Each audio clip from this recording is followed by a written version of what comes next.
Queridos, graça e paz, a paz do Senhor, boa noite, que eu não erro nenhuma, né? Porque a gente vai em muita igreja, a gente não sabe às vezes o cumprimento certo, né?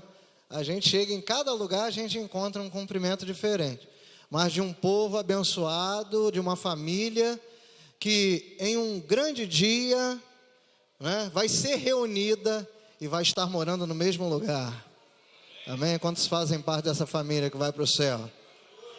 Abra a sua Bíblia, por gentileza, no Salmo 126. Eu não sei se vocês têm o hábito de se colocar de pé. Se tiverem, fiquem de pé, por gentileza. É até bom que a gente encontre. À medida que você achar, você fica de pé. Faz assim, que aí a gente já tem uma noção de quanto que o povo achou.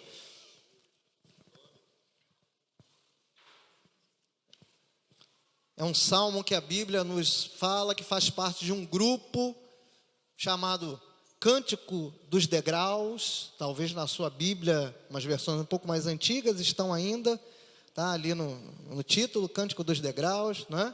Também quer dizer Cântico de Romagem, Cântico do Peregrino, Cânticos de Romaria. Ou seja, era um salmo que são canções, faz parte de um grupo de canções que tinham que ser pelo menos uma vez entoadas, tá? Que faziam parte da peregrinação do povo quando ia até o templo, tá? Uma vez no ano. Então, eles cantavam e esse fazia parte desses salmos, né? Achou aí? Amém? Vamos ler? Quando o Senhor trouxe do cativeiro os que voltaram a Sião, estávamos como os que sonham. Então a nossa boca se encheu de riso, e a nossa língua de cânticos. Então se dizia entre as nações: grandes coisas fez o Senhor a estes. Grandes coisas fez o Senhor por nós, e por isso estamos alegres. Faze-nos regressar outra vez do cativeiro, Senhor, como as correntes do sul. Os que semeiam em lágrimas cegarão com alegria. Aquele que leva a preciosa semente, andando e chorando, voltará sem dúvida com alegria, trazendo consigo os seus molhos ou os seus feixes, e você diga amém. Feche seus olhos, vamos orar mais uma vez. Senhor Deus, nós estamos aqui para receber de Ti a porção. Que o Senhor ministre sobre nós a Tua palavra. Senhor, este mês que tem sido voltado, Senhor, a ministrações para a família, que é o nosso maior patrimônio. E nós pedimos mais uma vez, Espírito Santo, fale ao coração da sua igreja, e que o teu povo seja revigorado, que o seu povo seja, meu Deus, tenha a sua esperança restaurada, que o seu povo seja avivado por ela, em o nome de Jesus. E você diga amém. Se assente dando glória a Deus, viu?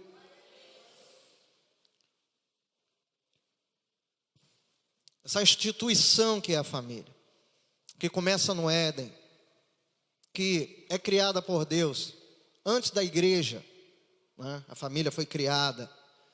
Essa instituição que nós temos visto, que o Senhor preserva, que o Senhor nos coloca para nós e para todos os seres humanos como a base, como sustentáculo, como uma estrutura que faz alguém ter uma vida equilibrada. É a família. Uma estrutura, uma instituição, podemos dizer assim, que tem sido muito atacada, muito assolada, e temos visto muitas devastadas, tá? E no decorrer desses anos, nós tivemos um período em que a família tem sido muito bombardeada, tá? Com inúmeras formas de pensar, ideologias, e isso tem sido algo muito maléfico para a família. E nós louvamos a Deus porque o Senhor tem dado essa direção para a sua igreja, de salvaguardar, de preservar, de valorizar os laços familiares.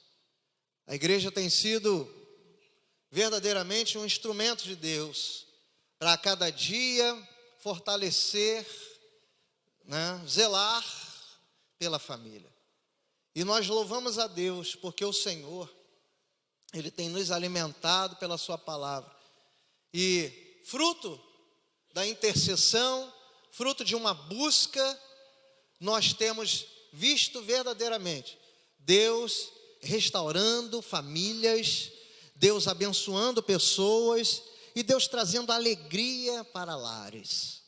E nós louvamos a Deus por isso.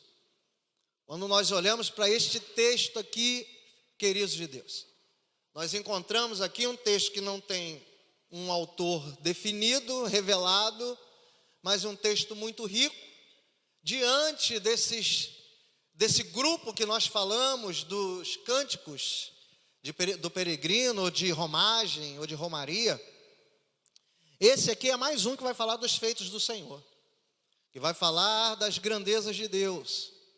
E neste salmo, qual é a abordagem?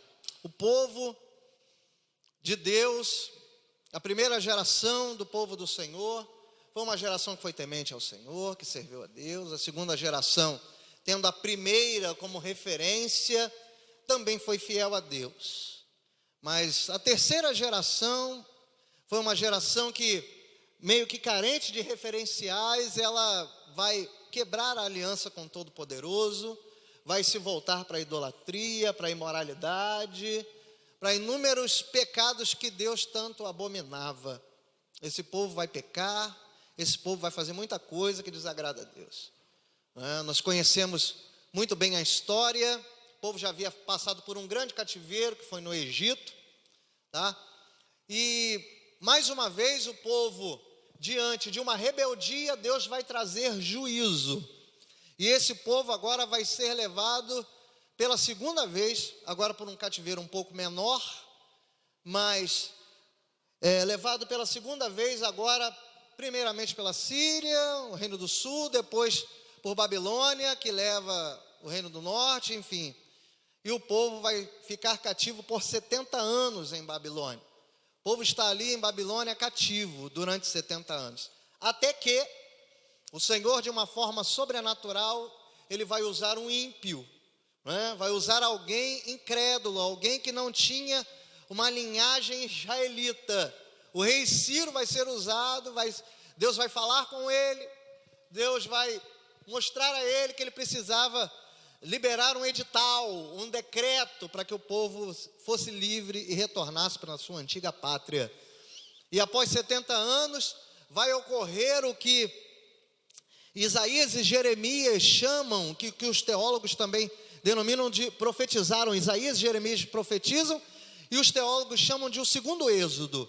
O povo mais uma vez vai ser livre das garras de um opressor e vai voltar agora para a terra da promessa.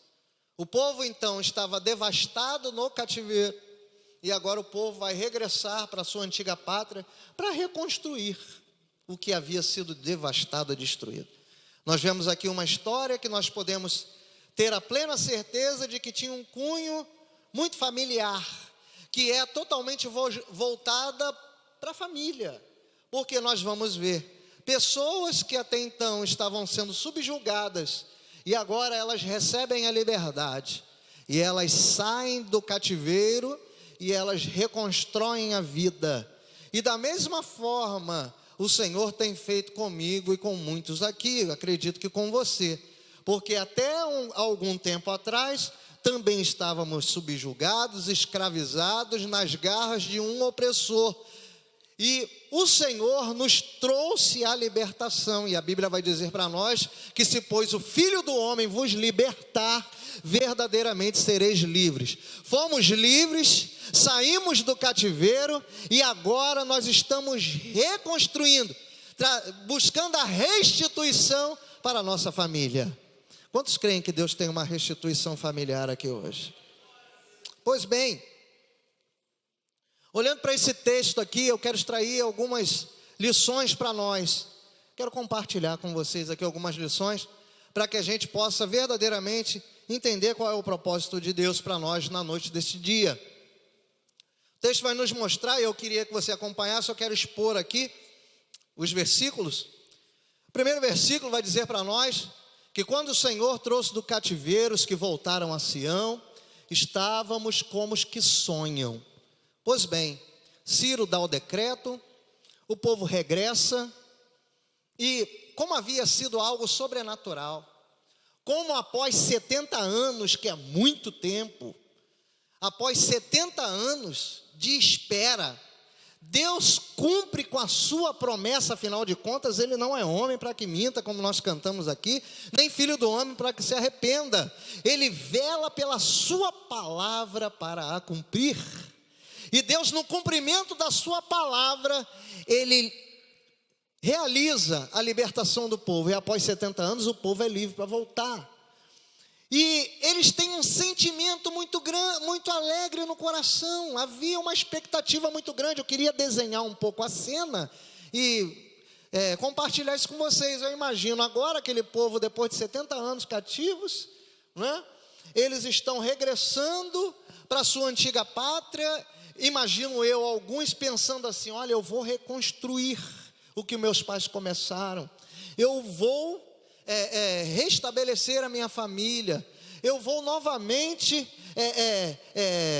voltar para a terra. Muito poucos voltaram, porque 70 anos, alguns morreram no cativeiro, mas eu acredito que alguns que foram como crianças, retornam agora dizendo: olha, eu vou rever a terra que um dia eu pisei, que era a terra da promessa. Enfim, e o sentimento era um sentimento de que verdadeiramente, como eles falam aqui, como o texto vai dizer, que eles ficaram como quem sonha, era algo que também, além de de fazer parte das emoções daquele povo, deles estarem regozijantes nas suas emoções, afinal estavam voltando para a terra da promessa, também era algo assim relacionado a sonho no que diz respeito de projeto.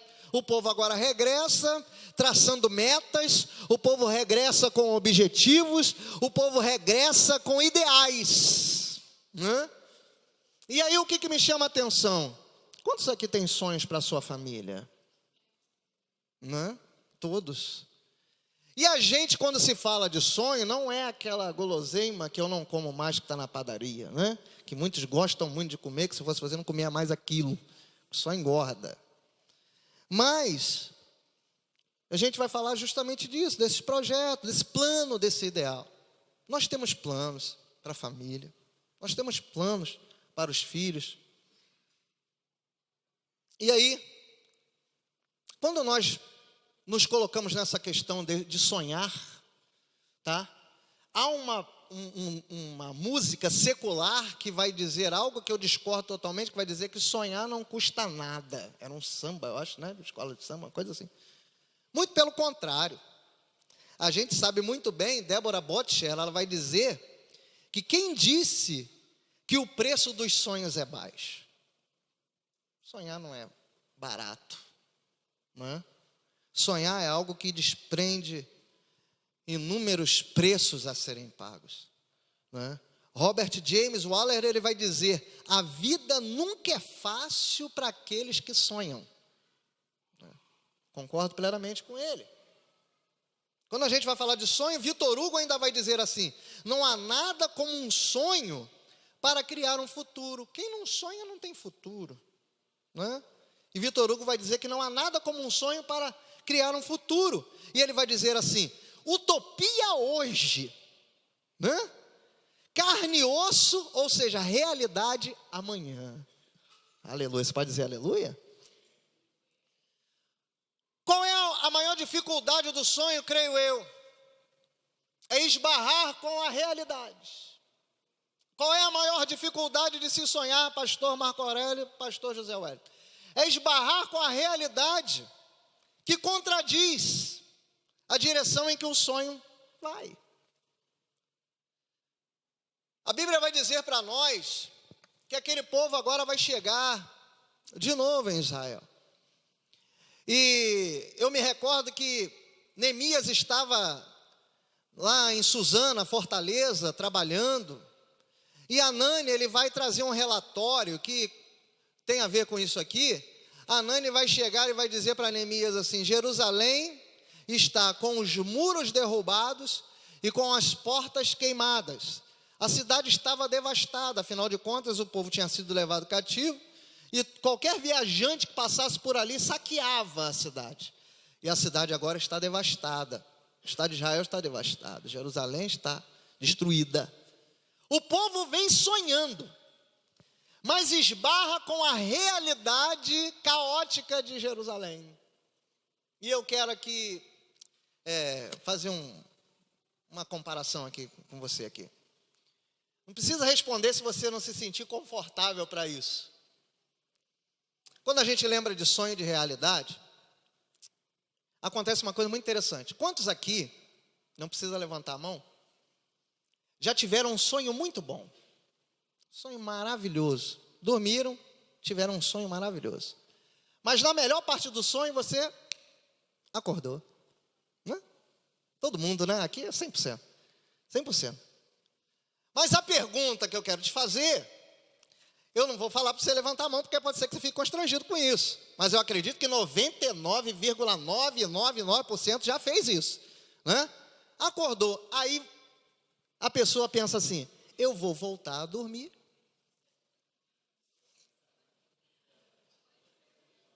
Para continuar da onde eu parei. Ninguém fez isso aqui, né? Ninguém fez. Eu já vi gente dizer que deu certo, já vi gente dizer que não deu certo. Hã? Não funciona. Mas comigo já deu certo, né? E aí a gente, por quê? Por que da atitude? Porque a realidade que você experimentou no sonho, na verdade era algo que você queria estar vivendo.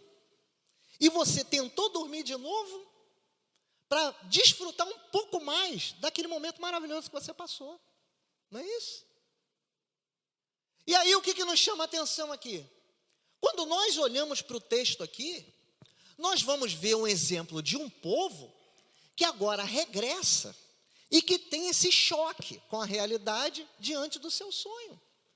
Mas a gente entende muito bem, olhando para aqui e olhando para o que Deus fez com este povo, que o Deus que eu e você servimos, nós hoje não precisamos mais voltar a dormir para experimentar uma outra realidade. Opa, entenda bem, tá? Há uma frase que diz assim, você bloqueia o seu sonho quando você permite que o medo seja maior do que a sua fé. E aí muita gente hoje não sonha, porque tem medo de que aquilo nunca aconteça.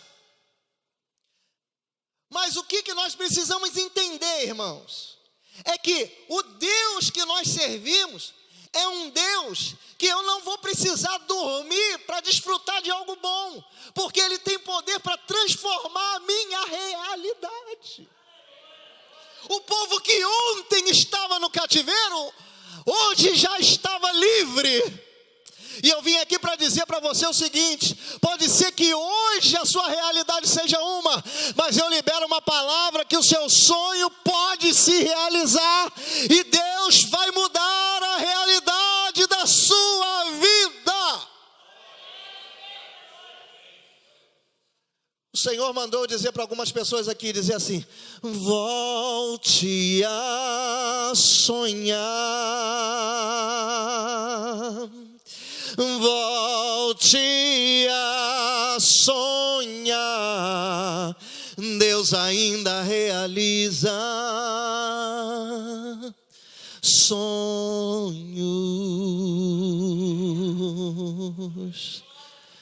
Não deixe seu sonho morrer, não deixe seu sonho se frustrar. Não coloca na gaveta, porque o teu Deus vai fazer você alcançar amanhã aquilo que hoje é utópico, mas amanhã eu creio que dias melhores virão. Eu creio na restauração da sua casa. Acredite, Deus vai restaurar a sua família. Os sonhos se tornarão realidade. Levante a sua mão, preciso liberar uma palavra profética aqui nesta noite. Eu profetizo dias melhores para a sua casa, dias melhores para a sua família. A partir de hoje, escreve essa data: dias melhores acontecerão. Você pode aplaudir este Deus?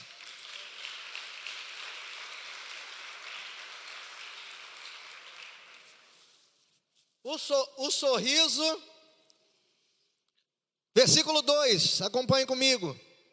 Então A nossa boca se encheu de riso, e a nossa língua de cânticos então se dizia entre as nações. Vamos parar aqui. Então a nossa boca se encheu de riso e a nossa língua de cânticos. O povo começa a ter o cativeiro virado e começa a ter a sorte restaurada. Mas qual era a realidade daquele povo ainda em Babilônia? O Salmo 103 vai descrever muito bem isso, não precisa abrir, eu vou ler para você rapidamente. Salmo 103 fala das saudades da pátria. E o Salmo 137. E vai dizer assim que, junto aos dias de Babilônia, nos assentamos e choramos, lembrando-nos de Sião, isso o povo de Israel ainda em Babilônia. Nos salgueiros que há no meio delas, penduramos as nossas harpas. Porquanto aqueles que nos levaram cativos nos pediam uma canção, e os que nos destruíram, olha como o povo dizia, que nos alegrássemos, dizendo, canta-nos um dos cânticos de Sião. E o povo vai dizer assim, como cantaremos cântico ao Senhor em terra estranha? O povo já havia passado por um processo de apostasia, propriamente dito, um afastamento de Deus. E o povo agora, ali no cativeiro, estavam muito distantes de Deus. Então na boca daquele povo não havia mais alegria. Não havia, eles mesmos diziam, nós não temos motivos para cantar. Nós não temos motivo para nos alegrar. Agora eles regressam. E aí o que nos chama a atenção, irmãos? Que isso tem muito a ver comigo e com você. Porque quando a gente passa por momentos de cativeiro, vamos colocar dessa forma aqui, vamos ilustrar dessa forma. São momentos de dificuldade, de aprisionamento, né? São momentos de luta extrema que a gente passa dentro da nossa casa, dentro da nossa família. Às vezes é um problema com o filho, mãe, né? Às vezes é um filho que está te aborrecendo, pai. Às vezes é o teu casamento, irmã, que não está muito legal. E às vezes você chega na igreja, você tem que fazer na cara de rica, né? Quando realmente você não está bem. E a gente passa por isso. A gente passa por dificuldades. E aí o sorriso vai embora, né? E aí a vontade de cantar também vai. A adoração vai embora. Porque quem aqui que, quando passou um momento de dificuldade, tá? Não teve esse tipo de esfriamento espiritual. Já não ora como devia de orar, já não louva como devia de louvar. Não vai na igreja, vai às vezes porque tem que ir, senão o pastor vai perguntar. E aí quando a gente olha esse texto aqui, a gente vai ver que o povo foi restaurado. O sorriso voltou para a boca, ó. A alegria voltou. Foi num passe de mágica? Não. Eles fizeram duas coisas importantes. Esdras vai descrever, lá no capítulo de número 3 do livro de Esdras, no versículo 3, a primeira atitude que eles tiveram quando eles voltaram do cativeiro foi muito interessante, é muito didático para a gente, né? Diz que eles, no versículo 3 do capítulo 3, eles edificaram um altar ao Senhor. Quando a gente está no cativeiro, a tendência é a gente se esfriar, se esmurecer. Mas Esdras vai dizer que eles valorizaram a sua prioridade. Qual era a prioridade? Vou voltar do cativeiro, eu vou fazer igual o Júlio, vou trabalhar em 2 empregos. Não era essa. A realidade deles foi o quê? Nós precisamos nos aproximar de Deus. Eu sinto a presença dele aqui. E aí o que eles fazem? A primeira coisa, eles edificam um altar. E o Senhor mandou dizer para algumas pessoas aqui nessa noite que é noite de você edificar um altar diante do Todo-Poderoso. É noite de você restaurar a sua comunhão, porque edificar altar é restaurar comunhão. E Deus está dizendo para algumas pessoas aqui, chegai-vos a Ele e Ele se chegará a vós. E Deus está dizendo para algumas pessoas aqui que deixaram de orar, que é hora de voltar a orar. É hora de voltar a buscar ao Senhor. É hora de verdadeiramente você se aproximar dEle e restaurar a sua comunhão com Ele, para que Ele alegre o seu coração. Aleluia.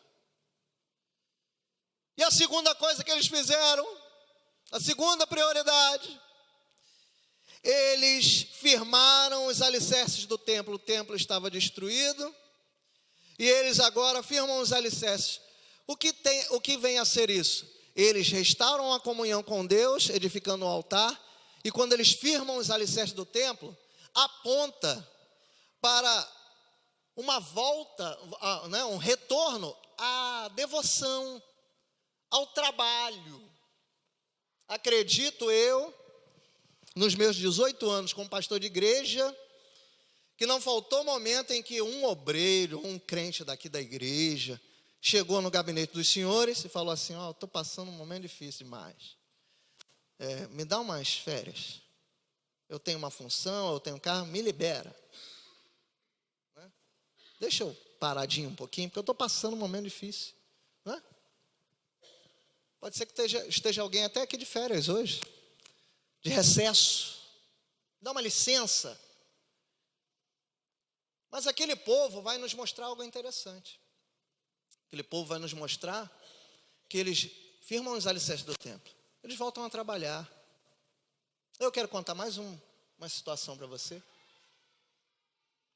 Eu trabalhava nos presídios com a minha mãe missionária, e a gente morava numa comunidade, eu ainda moro no Morro do Castro. Alguém conhece? Ore por lá, tá bom? Não fala para ninguém que eu moro lá, não. Valeu? Fica quietinho, por favor. Guarda segredo. E a gente começou a trabalhar nos presídios. Eu aceitei Jesus e comecei a trabalhar nos presídios com a minha mãe. Minha mãe já fazia esse trabalho. A intenção era amparar o preso quando saía da cadeia, porque não tem como arrumar emprego, acaba voltando para o crime, e a gente queria amparar essas pessoas e, ao mesmo tempo, também auxiliar as famílias com assistência jurídica. Quando o cara ia preso, a família ficava aqui fora passando uma prova. E a gente começou um ministério que depois se tornou uma igreja. E começamos a ganhar traficantes lá no nosso bairro. Você pode dar glória a Deus? Pois bem, minha mãe, com 1 ano e pouco de igreja, a igreja tinha algo, era muito, muito tremendo. Todos os cultos, no primeiro ano da igreja, eu não me lembro de um culto que alguém não aceitasse Jesus. Todos os cultos, tinha gente aceitando Jesus. E a igreja encheu demais. Mas com 1 ano mais ou menos, minha mãe vinha de um quadro de infidelidade no casamento com meu pai. Meu pai não é crente até hoje, e ela se separou do meu pai. E ela não se sentiu apta a continuar à frente do trabalho. Eu ainda, um jovem de 25 anos, coloquei no meu coração: não vou deixar fechar a igreja. Saiu muita gente foi embora, ficamos com alguns jovens, eu ainda solteiro, e umas 2 irmãs na igreja. A igreja era um local alugado, em cima de uma padaria, um salão muito amplo, mas em cima de uma padaria, ainda meio precário. E o que aconteceu? Os obreiros foram embora, e eu chegava nos cultos, e se eu me emocionar, você não repara não. O mesmo banheiro que a igreja usava, como o prédio era precário, eram os mesmos que os funcionários da padaria usavam de manhã. E quando eu chegava na hora do culto para abrir a igreja, eu chegava nos banheiros, os banheiros estavam terríveis, imundos, igual banheiro de colégio público. E eu falava assim: eu não posso deixar as ovelhas que o pai me confiou usar um banheiro desse. E eu, na hora, antes do culto, ainda um assembleano bem tradicional, e eu de gravata, eu ia lavar os banheiros da igreja, irmão, sabe? Aí quando começava o culto, eu lembro da cena, sabe? Eu já estava todo massacrado, todo suado, sapato cheio de sabão, camisa toda massacrada. Mas isso já fazem 18 para 19 anos. A igreja está lá no bairro, estruturada, com ar-condicionado, com carro para levar os crentes em casa, uma doblô de ventre para levar os irmãos em casa, o prédio é próprio. E hoje a gente tem feito a obra de Deus. Minha esposa vai para a África, já foi para a Europa, eu fui para o Uruguai, e a gente roda o Brasil, quando Deus nos dá essa oportunidade, fazendo a obra de Deus. Saí da comunidade e Deus fez isso. Se hoje eu tenho uma família linda, e Deus já fez tanta coisa na minha vida, foi porque eu entendi que na hora do cativeiro, enquanto eu trabalho para Ele, Ele trabalha para mim. Eu contei essa história para dizer para você que não é hora de tirar férias.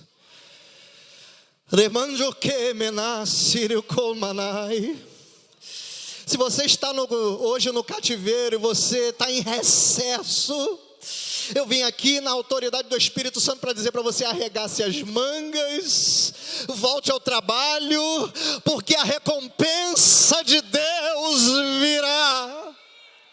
Enquanto você trabalha para Ele, Ele restaura a sua casa. Irmã, enquanto você serve a Deus aqui, Deus liberta o teu filho.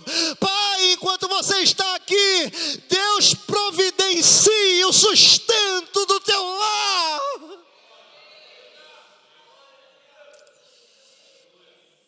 Com todo respeito, dá uma catucada no teu irmão e diga para ele: acabou as férias hoje, acabaram hoje. Volta ao trabalho hoje. Só quem está sentindo a presença de Deus que está aqui, adore aí. Final do versículo 2, versículo 3, a Bíblia vai dizer, deixa eu correr um pouquinho.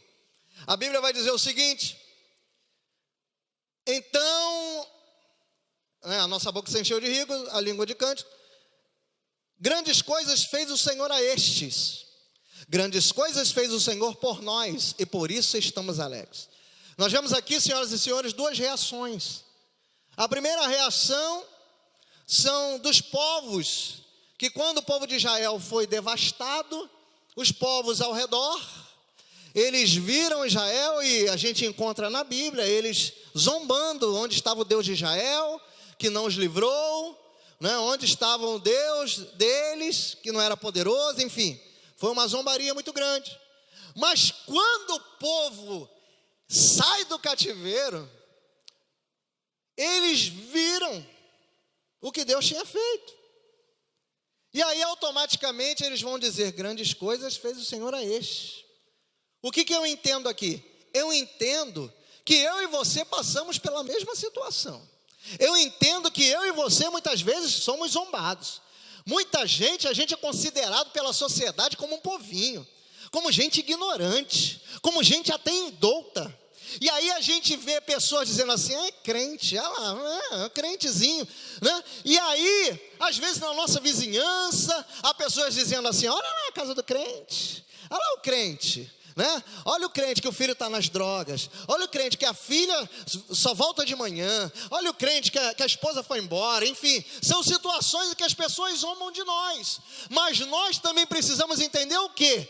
Que o Deus que nós servimos, Ele não deixa que a lágrima caia do rosto sem que Ele verdadeiramente recompense. Entenda uma coisa nessa noite: Deus está dizendo para algumas pessoas que estão aqui, o Senhor está falando para algumas pessoas que estão aqui, que Ele vai te honrar, que Ele vai trazer honra sobre a sua casa, que Ele vai honrar a sua família, e os mesmos que zombaram de você terão que abrir a boca e dizer: grandes coisas fez o Senhor a ele. Os mesmos que zombaram vão ter que ver que Deus está na tua vida. Você pode dizer glória a Deus? Fala para quem está do seu lado assim: o tempo da honra está chegando para você. Aí a segunda reação aqui, irmãos, a segunda reação é no meio do próprio povo. O povo estava aqui, né, vivendo esse momento, e aí o versículo 3 vai dizer: grandes coisas fez o Senhor por nós e por isso estamos alegres. Algo muito bonito, algo muito lindo, tá? E a Bíblia diz para nós em Romanos 12:15, vai dizer assim: alegrem-se com os que se alegram e chorem com os que choram, né? Quem conhece esse versículo aqui? Já conhece, né?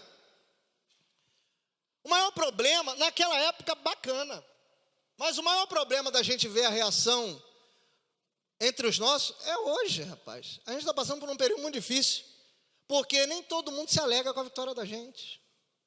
A gente está vivendo um momento da igreja que às vezes é difícil você tocar num ponto desse, tá? Mas nem todo mundo fica alegre quando você vence.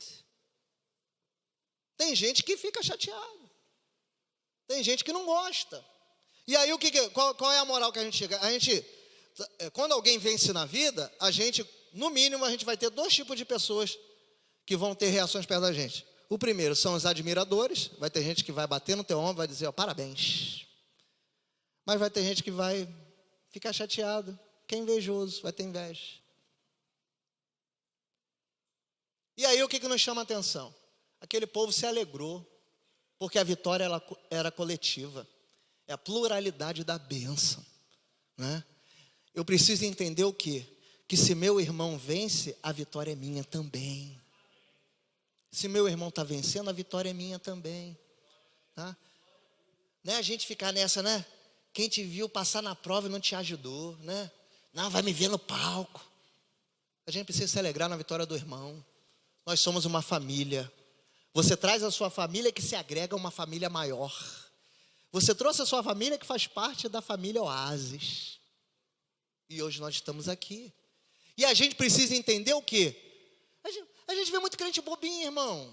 Seja bobinho não, tá? Mesmo Deus que abençoou o teu irmão. Tem gente que fala assim, pô, mas eu estou aqui há mais tempo.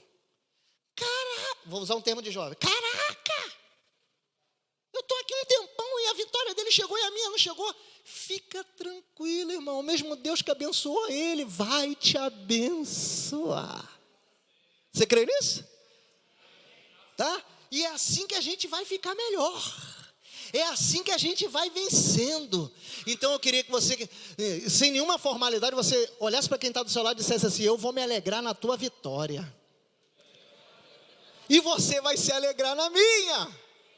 Não é esse negócio de quem te viu por baixo vai te ver por cima. Quem te viu na frente, quem te viu atrás vai te ver na frente. Que o mundo é uma roda gigante, que uma hora quem está embaixo vai para cima. Não é nada disso. Eu entendo o seguinte, que o mesmo Deus que abençoou um, vai me abençoar também. Que eu não preciso desejar o que o outro tem, porque o meu Deus é poderoso para me abençoar da mesma maneira. Então a gente pode dizer, grandes coisas fez o Senhor por nós. E por isso estamos alegres. Há um hino que diz assim, que tem coisa boa chegando, tem algo acontecendo. Aleluia, eu profetizo nessa noite que tem coisa boa chegando, que tem algo acontecendo, que vem vitória de Deus para a tua vida, aleluia. Oh glória, aleluia. Vamos em frente. Versículo 4. Traze de volta os cativos. Perdão, vamos ler na versão Revista Corrigida. Faze-no regressar do cativeiro, Senhor, como as correntes do sul. Quantos aqui têm familiares que não são crentes? Você concorda comigo que se essas pessoas estivessem aqui, seria muito melhor servir a Deus? Amém? Assim foi com aquele povo. O povo regressa, mas foi uma porcentagem muito pequena. A maioria ficou lá. E aí eles voltam e eles falam assim, eu queria ter a minha família aqui, eu estou incompleto. E eles lembram de um fato que acontece uma vez no ano. As chuvas que acontecem, que descem do Hermon, que inundam os rios do Negueb, do deserto da Palestina. E eles falam assim, Senhor, como as chuvas vêm e inundam os rios, faz assim com a minha família. E aí quando cai uma gota de chuva aqui, a gente já fica apavorado. Mas uma gota de chuva em Israel, o judeu valoriza, porque ele sabe que a promessa de Deus está para se cumprir. Eu vim aqui ser portador de boas novas e dizer que vem chuva de Deus nessa noite para a tua casa. Vem chuva para a sua vida. Versículo 6, eu vou pular aqui por causa da hora. Fique de pé no seu lugar.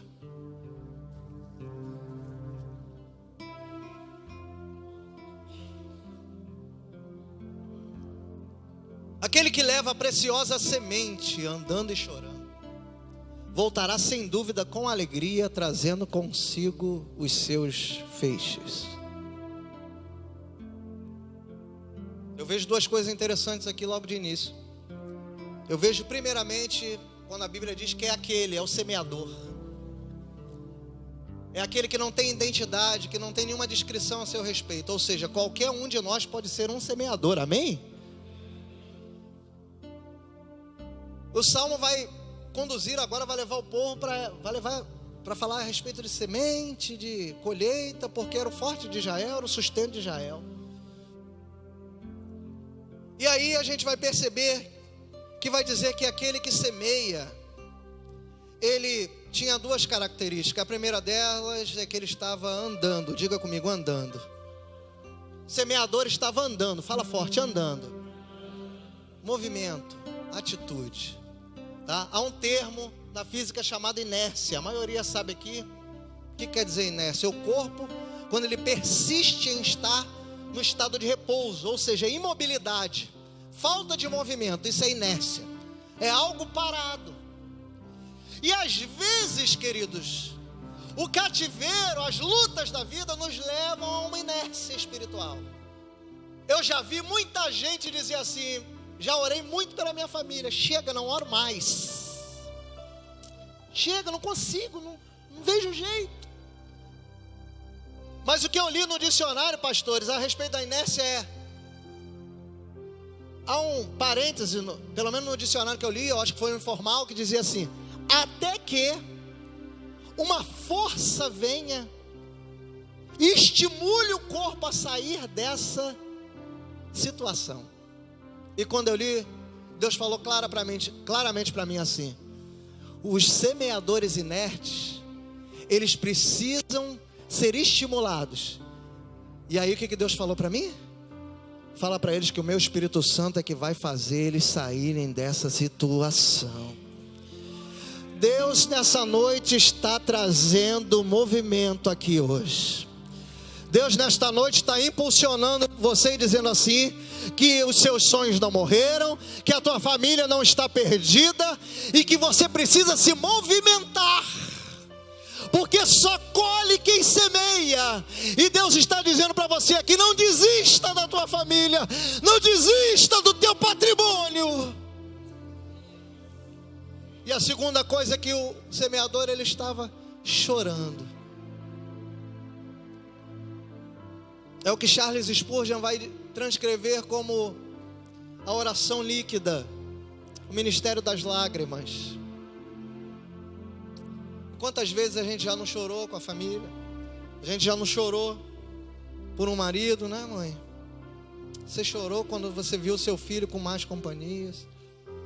Chorou por alguém que ainda não se converteu. Chorou por alguém que está resistindo.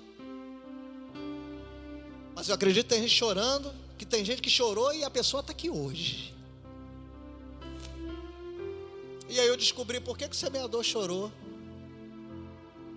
Foi porque os mesmos grãos que ele semeava, ele iria sustentar a sua família. Então, por mais que houvesse também a dificuldade na hora da semeadura, ele entendia o seguinte: quando ele lançava a semente, ele entendia que aquela semente precisava germinar para que a sua família continuasse viva. No Antigo Testamento, o choro e a alegria estavam sempre muito próximos. Uma hora o povo chorava e daqui a pouco Deus fazia alguma coisa e o povo sorria. E Deus mandou dizer para algumas pessoas hoje aqui: no mesmo lugar onde você tem chorado, você vai se alegrar.